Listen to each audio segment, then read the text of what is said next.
as homework for you. So the question is, there are 8 chairs in each row in the school auditorium. What is the rule that gives the total number of chairs in the number of rows, if the number of the rows is n? So it is something similar to what we did last time. So first we will look at that how many chairs are there. So number of chairs in a row is equal to 8. Now, number of chairs in one row is 8. But then how many rows are there? As you all can see, it is n. And how do you know that it is?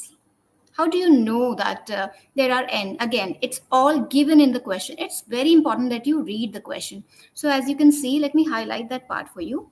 There are 8 chairs in each row in the school auditorium. You should be able to filter out the important, the information which is not so important and the one which is important and which is a must for your question, for solving the question.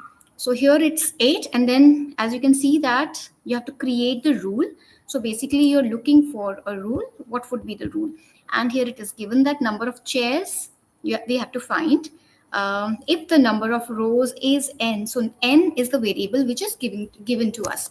And last time, like we saw that if we have got one row, so number of chairs in one row would be 8. Now if we have 2 rows, then it will be 8 twos are 16. 3, similarly 4 you can find. And this is what we do to solve this particular question.